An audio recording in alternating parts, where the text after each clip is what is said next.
Hello everyone, welcome back to the channel. I am Abe with MysticGenMara.com, a small town mystic from the middle of Idaho, and today I would like to offer a book review.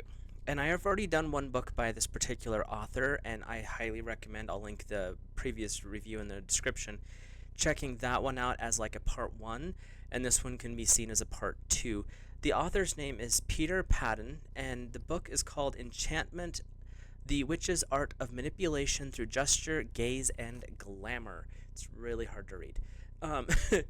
But if you've read the first book or done some of the practices in it, especially at least get the first 2 sets done, which is opening up the 2 lower cauldrons, with visceral magic, which is bridging the gap between the mundane and the magical, this one helps you gain the knowledge over yourself and the energy within your personal sphere. You're not really affecting anything outside of it. You're starting off doing you, and that's where magic and mysticism and even spirituality should start, is in here. This meat suit. You start in here, you develop it, you build it, and then it starts to come out of you, and that's when you start altering reality. That's the part of the enchantment one that is kind of fun to get into. So starting off, it's not a very big book. It's like, where's the end of it?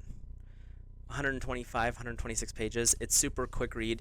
And then when you actually start to go through and practice the exercises, this book, the 2 of them together, I read them when I first got them, like all the way through, which I normally don't do. I like to go through and read and do the exercises as I go.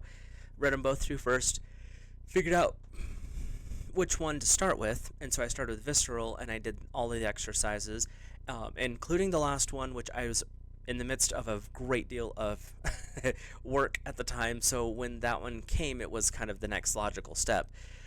But then I started into this one, and this one is unique because it's not just casting spells or working with energy within your body and meditation.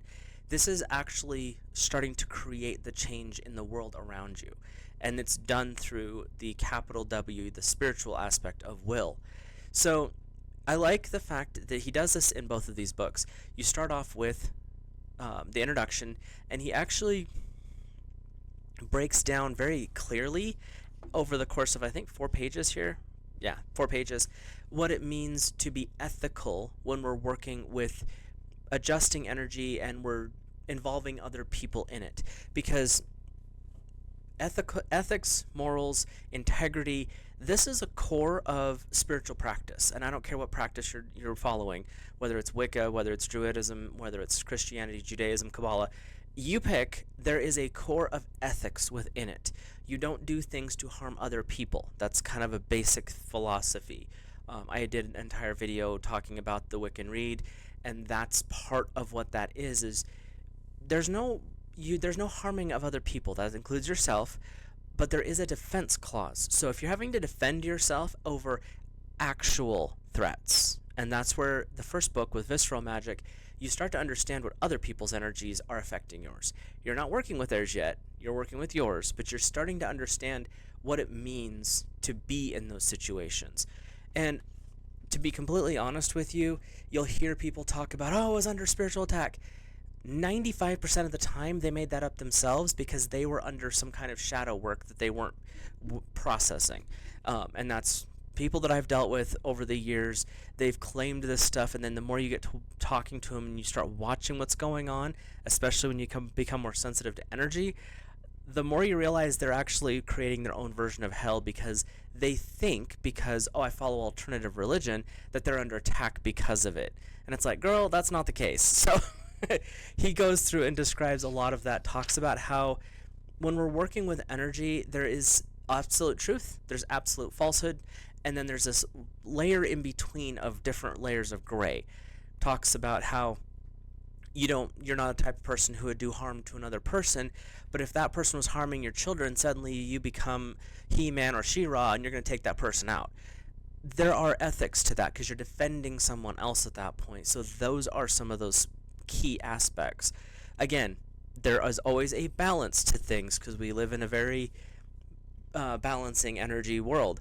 He goes through and talks about the purpose of this book, which is basically to take out the rituals, the dogma and all the extras that go along with some of the trappings of different covens and groups, and breaks it down into these are the exercises. You don't have to bring in all the rest of it. You can.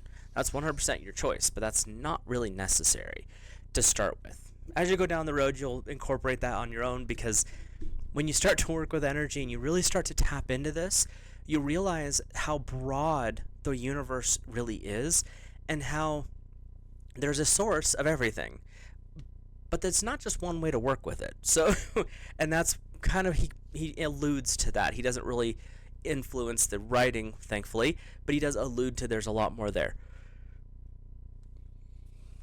So, starting off, he even recommends, if you haven't, you can use just enchantment by itself and get a lot out of it, but he even recommends doing this one first. And a lot of the reason is you understand yourself better, because you don't want to start working with other people's energies if you don't know who's looking in the mirror every day. And then, once you get the visceral magic down, it allows you to help trigger a trance-like state faster. He talks about different ways that he's worked with people. And if you have someone that you trust to work with, there's some interesting couple exercises, or partner exercises, I guess you could call them. And it allows you to trigger the state because someone else is taking the lead. And when that happens, you want to make sure you trust the other person, because when you drop into a trance in those situations, it's powerfully, it opens you up very powerfully. And so you have to make sure you trust the other person, just saying that right up front. And when you start to really get into these trance states and you start to drop deeper and deeper, and I'm going to say this, it's going to be controversial, because a lot of people will tell you, I can't meditate and I can't be hypnotized. First of all, every single human being on the planet can meditate. Every single person. Every single person can drop into a trance-like state, whether it is through one of the techniques in here, through music, through whatever it is. I have yet to meet someone that cannot drop into that state. Now, they can claim that they don't, but that's because they are so wound up in their own head that they don't realize what they're actually doing. That happens. Part two to that is every single person, when they are closed off from who they are manipulable. There's not a person out there. When you understand yourself and your true will, your divine will, you're connected to God's source will, that becomes a lot more difficult to do when other people try to do it to you. And he talks about that in here. But this is the part that's really interesting, is bringing yourself into that trance state and being able to hold a focus and connect into your divine will. And he talks about how some exercises, some basics with that, works with visualization. And the key thing when you work with energy of any form is building confidence. So when you're doing, especially starting out with this type of stuff, getting into trances, getting into these altered realities, it's good to have someone with you to observe so that they can pay attention to what's happening. Because you can literally try to meditate and force yourself, and I'm going to hold this belief, and I'm going to hold this, and you look like you have to poop, and nothing's happening, because meditation is letting go. It's not forced. When you stop doing that and you have someone there you trust, and sometimes they're talking you through it, sometimes they are just physically there to remind you, hey, you're tensing, it allows you to settle into that quiet state. And that's the reason having someone around at times is beneficial, because they can visually see when you drop into that state, and it's pretty impressive. So he goes through, just as I've been saying, working on yourself first, understanding your own energy fields, meditation, visualization, and then he starts to go into, the projection energy, where you're not just thinking about stuff, you're not holding the visualization inside, you're projecting it out. Some people like to use a crystal so that they can, put energy towards a quartz, especially if it's a bigger one, and you can actually start to adjust the color around the quartz visually when you keep doing this. Another good way is to have a black, preferably black, curtain or sheet or something hang up, so you can get into that meditative state, open your eyes, and really start to play with the light, but you're doing it through will. It's not so simple as, I think I see, no, you're consciously adjusting and manipulating. And that's basically how you get started with it. He talks about the technique of building an energy ball and how to pass it back and forth. And it's kind of fun when you get more familiar with feeling energy with your fingers. Again, everyone can do it. It's just a matter of training, practice, and understanding that we're all going to learn it different ways. So keep that in mind. But once you get that sensation and the sensitivity in your fingers, you can have you be blindfolded and someone can drop an energy ball into your palm and you will feel that. And as you progress, you can feel the color, you can feel if there's an emotion attached to it. It is really fun. One of my first teachers, and I would do this, she trained a lot of what she had learned over the years, and we'd worked with it, and it was a lot of it fun because you could get to a point where you wouldn't have to actually verbally communicate. We would talk, but the mind to mind or energy to energy, spirit to spirit communication was massively more important. And there's times we wouldn't remember the verbal conversation, but we would remember the rest of it later. But it's because we learned to hold that energy and able to direct it with each other. And that is one of the perks of working with someone else too. He goes through some exercises to help focus, bring in the energy, concentrate it down, put in intentions within it, colors, things like that. And in a lot of ways, I'm not going to sugarcoat this, in a lot of ways, this is foundational magic. Magic with a K, not the illusionary stuff. This is the real thing, where you really start to understand what it means to be a co-creator in the universe around you. So it's pretty impressive in that respect. He then goes on to talk about how you can work with people at a distance, like distance Reiki healing, stuff through videos, that type of work. I've done work with other people that were halfway across the country, and I have a very specific pattern that I go through, but I've added a lot of his techniques into it.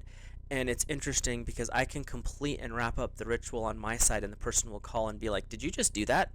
Because I ethically, you'd let them know that you communicate that this is what's going on, and then they can feel the shift almost instantly.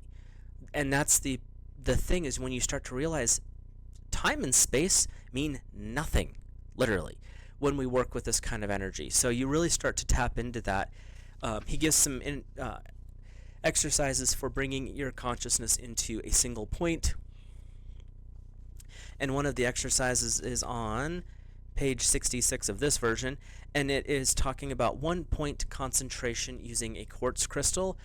Quartz amplifies whatever you're doing, so it's actually a good way to bring that attention point into that state. And from there, you can actually start to shift your reality. Some people call it timeline jumping. Some people call it breaking illusions. That's usually the one I use. But it's all in how you bring this mindset out into the world. And you're not going to change it for other people. Possibly you will, but that's usually not the case.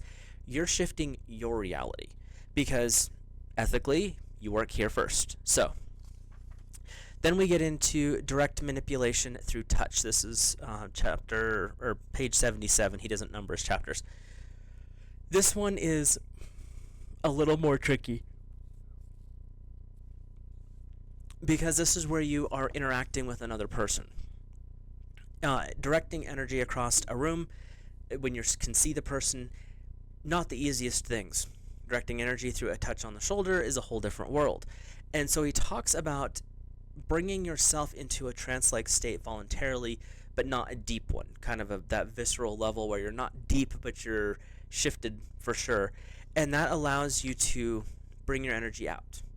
And this is where you have to really hold on to your morals and ethics, because you don't want to do this for a negative purpose. Because one thing that I have learned over the years, and there'll be people, you can comment down below and let me know, there are people who say that there's no kickback to magic mysticism, and I'm here to tell you there is a balance to everything.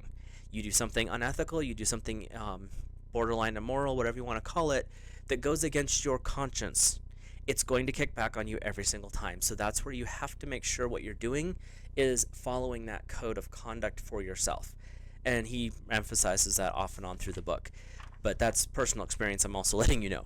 Um, and it's through things like how you shake someone's hand, the eye contact you give them. It is how you approach them, brushing a shoulder at the bar, if because he references that a few times. It's different ways where when you become more aware of it, all of a sudden it dawns on you when people are doing it to you. And if you happen to be someone who doesn't really know why people keep hitting on you or why they just won't leave you alone, and you're going out and going to a club, going to a bar, whatever it is, and you always seem to attract the weird ones, it's because they can see something in you subconsciously that you're not aware of.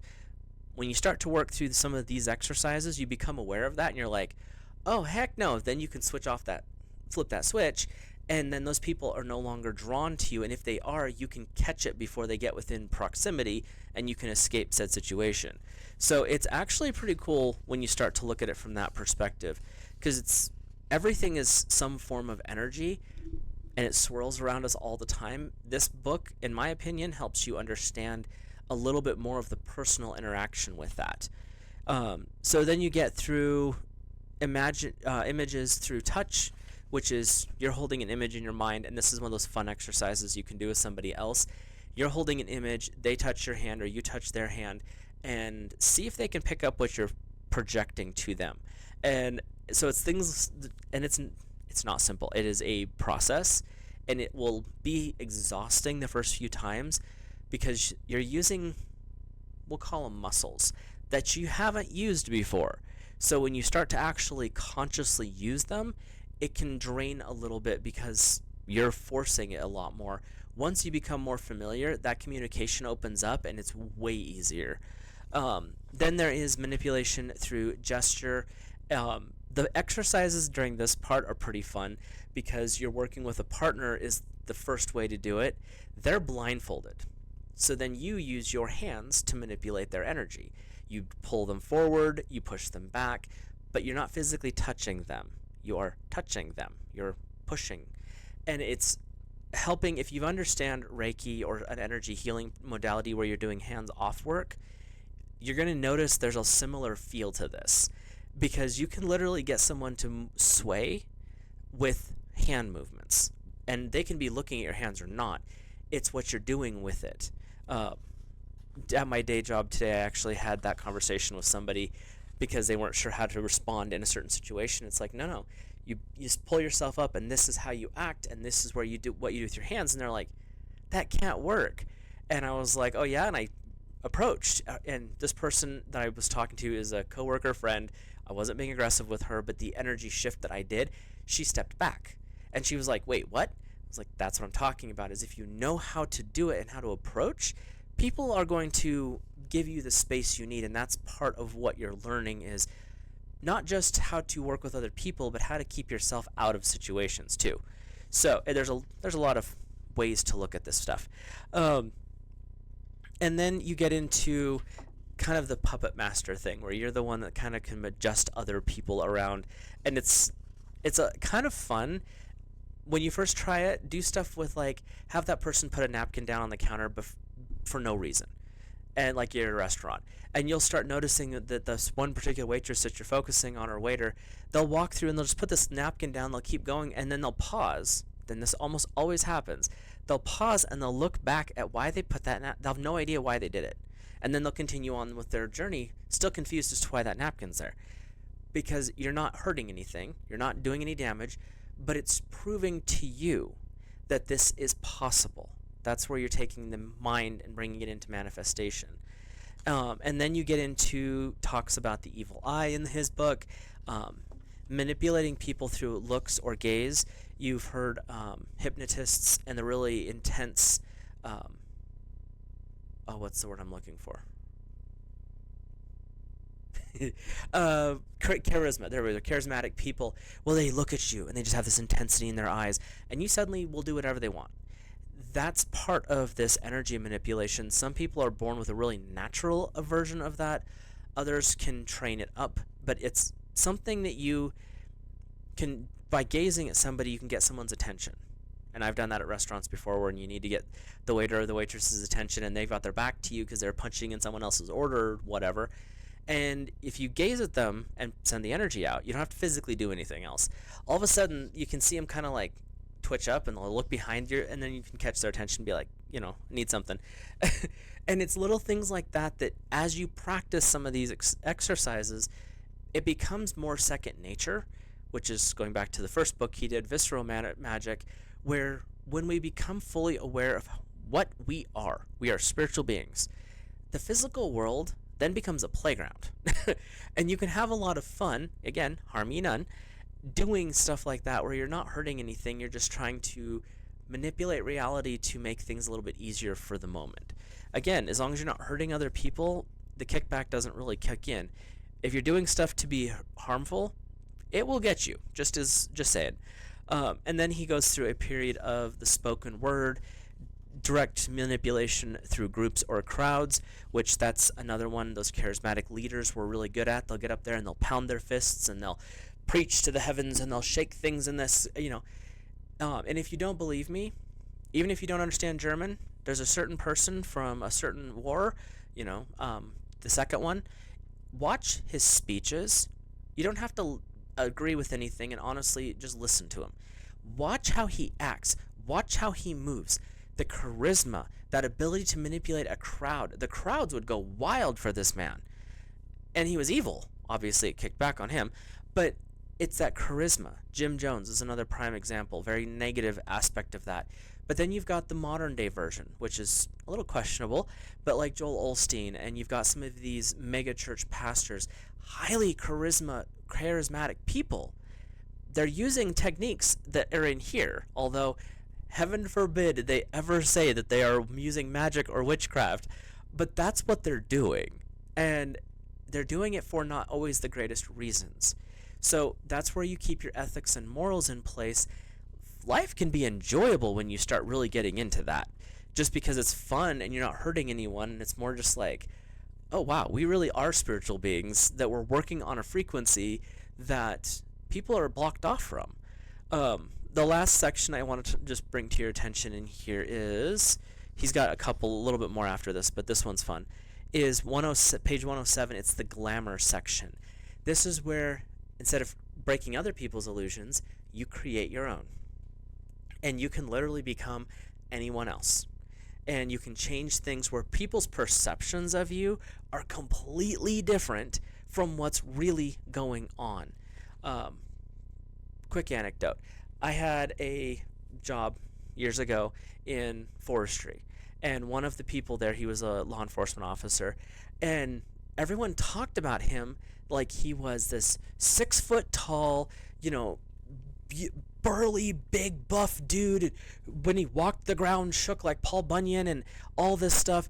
And I met him. He was shorter than me, and this kind of diminutive little person, not like small, but not as big as they were all talking.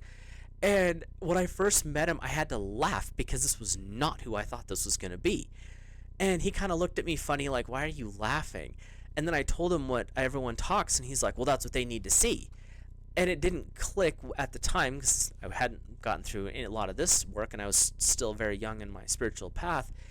But he was using a form of glamour when he would kick into that law enforcement side, where everyone else thought he was 10 foot tall and bulletproof. But when you see him without that, other people still held that image. But I'd never seen him, so I had no idea what I was walking into. So when I saw him, it didn't, like, the two things didn't work. And then later on, I'd see him in action, and you could see how he would project this bigger personality, and they would feel that they were cowering to this bigger person when he really wasn't that big. But it is the illusion that you would go with that. And you can create the illusion, especially those of you who've ever waited tables or done customer service. You can walk in having the worst day ever. You're tired, you're rough, and you don't want to be there. You're just exhausted.